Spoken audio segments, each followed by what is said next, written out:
Hello दोस्तों, मैं हूं आपका दोस्त प्रदीप और आज की इस वीडियो में हम पढ़ने वाले हैं एक बहुत ही इंटरेस्टिंग टॉपिक। जी हाँ, वो इंटरेस्टिंग टॉपिक है क्रेडिट पॉलिसी। जी, financial management from CMA module. Okay, बहुत ही ज़्यादा इंटरेस्टिंग है और बहुत ही ज़्यादा इजी भी है और डेफिनेटली कंटिन्यूसली पेपर में आ भी रहा है और मिनिमम टू मिनिमम 6 मार्क्स तक का क्वेश्चन बन जाता है। चलिए, तो इसका करने का तरीका क्या है मैं आपको बताऊंगा, विद क्वेश्चन करके भी दिखलाऊंगा आप लोगों को। तो सबसे पहले है हमारे पास, ये जान लीजिए, क्रेडिट पॉलिसी मेथड से हमारे पास दो मेथड है। फर्स्ट है हमारा total approach method and second is incremental approach. तो ये दो मेथड है, आपको ये बात ध्यान रखनी है। तो सबसे पहले मैं आपको फॉर्मेट दिखा देता हूँ किस तरीके से। एंड डोंट वरी, आप जब ये फॉर्मेट एक बार देखोगे ना तो एक बार परेशानी होगी, दूसरी बार परेशानी होगी, लेकिन तीसरी बार आपको ना ये एज इट इज लर्न हो जाएगा इस तरीके से कि बस अब जो आया डायरेक्ट पुट कर दो, जो आ रहा है डायरेक्ट पुट कर दो। ठीक है, थोड़ी सा रिपीटेशन आप करेंगे आपको आ जाएगा, प्रैक्टिस से आपको डेफिनेटली आ जाएगा। ठीक है, तो एक बार फॉर्मेट देख लीजिए। फॉर्मेट क्या है? Showing statement showing off statement showing the evaluation of credit policy based on total approach. Total approach based पर है ये, किस तरीके से क्रेडिट पॉलिसी को आइडेंटिफाई किया जाता है। तो यहाँ पर पर्टिकुलर्स लिखेंगे आप। प्रेजेंट पॉलिसी होती है, प्रपोज पॉलिसी होती है 1 फॉर 2 और for 3।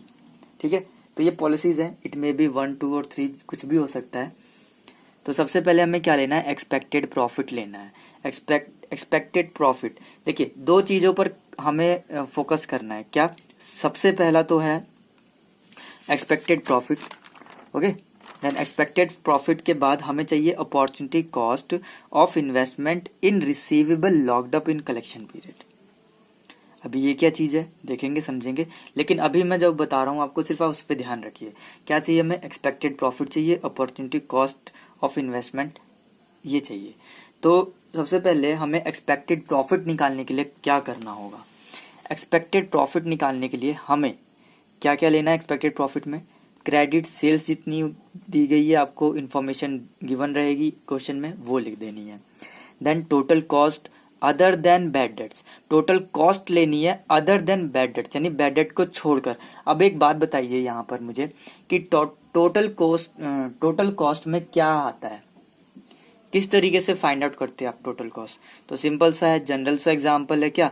Variable plus fixed cost, ये क्या हो जाता है? टोटल कॉस्ट हो जाती है। तो यस, यही आपको यहाँ पर कंसीडर करना है, total cost, variable cost and fixed cost, that's it. Then आपको जो आपने यहाँ बैड डेट छोड़ा था, टोटल कॉस्ट में इंक्लूड नहीं होगा बैड डेट, वो आप यहाँ लोगे सी पॉइंट पर, bad debts. Then cash discount है कोई तो वो लोगे आप। Expected net profit before tax, expected net profit before tax आ जाता है आपके पास। किस तरीके से आएगा? जब आप ये ए बी सी डी को आपस में माइनस कर दोगे तो ये पीबीटी आ जाएगा, एक्सपेक्टेड पीबीटी। देन आप माइनस करोगे टैक्स, आपके पास आ जाएगा प्रॉफिट आफ्टर टैक्स। ठीक है, ये आ गया। तो आई होप आप लोग को अच्छे से क्लियर हो गया होगा। ये हम क्या निकाल रहे हैं? एक्सपेक्टेड प्रॉफिट निकाल रहे हैं। तो एक्सपेक्टेड प्रॉफिट किस तरीके से निकलेगा? इसी तरीके से तो निकलेगा। क्या? क्रेडिट सेल की है कितना, ठीक है, फिर वेरिएबल कॉस्ट, टोटल कॉस्ट, ये सारे एडजस्ट करके हमारे पास ये वैल्यू आ जाती है प्रॉफिट आफ्टर टैक्स की। ठीक, अब हमें क्या लेना है? Opportunity cost of investment in receivable locked. अब मैं दिखला दूं आपको ये किस तरीके से निकाला जाता है। यहाँ पर एक फॉर्मूला है। सबसे पहले तो फिक्स्ड कॉस्ट का फॉर्मूला देख लीजिए। फिक्स्ड कॉस्ट आप कैसे निकालेंगे? Average cost per unit minus variable cost per unit, multiply कर दोगे number of unit sold on credit under present policy में। यानी कि एवरेज लेना है कॉस्ट पर यूनिट का, वेरिएबल कॉस्ट लेनी, उसमें से माइनस कर देना है और मल्टीप्लाई करना है किस चीज से? जितनी यूनिट सोल्ड की गई है प्रेजेंट पॉलिसी में। तो इस तरीके से हमारे पास ये फिक्स्ड कॉस्ट आ जाएगा अगर गिवन नहीं है तो।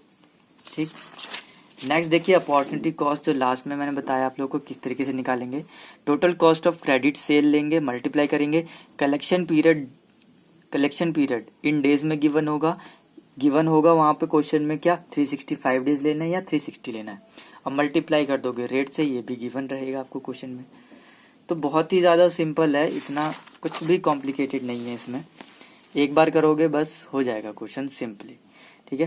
फिर आप ए और बी को जो ये ए एक्सपेक्टेड प्रॉफिट और यहाँ अपॉर्चुनिटी कॉस्ट जो आपने निकाली है वहाँ फिर आपको क्या कर देना, दोनों को ए माइनस बी, नेट बेनिफिट आ जाता है आपके पास यहाँ पर।